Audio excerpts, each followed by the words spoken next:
Hearing loss यानी कि कम सुनाई देना जितना आप सोचते हैं उससे कई ज़्यादा कॉमन है। आज हम बात करेंगे हियरिंग लॉस और उसके कॉमन साइंस पर। हाय, मैं हूँ मुद्रा हियर एंड न्यू से। चलिए हियरिंग लॉस को विस्तार पूर्वक समझते हैं। कान के 3 पार्ट्स होते हैं और इनके अलग अलग फंक्शंस होते हैं जिससे हम सुन पाते हैं।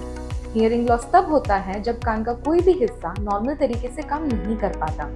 इसके अलग अलग कारण हो सकते हैं: बढ़ती उम्र, तेज आवाज़ें सुनना, कैंसर जैसी बीमारी या फिर जेनेटिक्स। अब जानते हैं हियरिंग लॉस के कॉमन साइंस के बारे में। शायद आप बार बार लोगों से कहते हैं, जरा फिर से बोलिए। बातचीत करते समय आवाज़ दबी दबी सुनाई देती है, अक्सर भीड़ में। टीवी की आवाज़ बार बार बढ़ानी पड़ती है, लगता है लोग धीरे या बड़बड़ाते हुए बोल रहे हैं। फ़ोन कॉल्स या सोशल गैदरिंग से बचते हैं क्योंकि सुनने में मुश्किल होती है।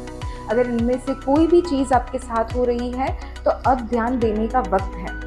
पहले अपने कान की जांच जल्द से जल्द करवाइए ताकि आपको ज़्यादा हियरिंग लॉस की कॉम्प्लिकेशन ना हो जाए। आज ही कंसल्टेशन बुक करवाइए नीचे दी गई लिंक के द्वारा, और ये सर्विस हम आपके डोर स्टेप पर भी प्रोवाइड करते हैं।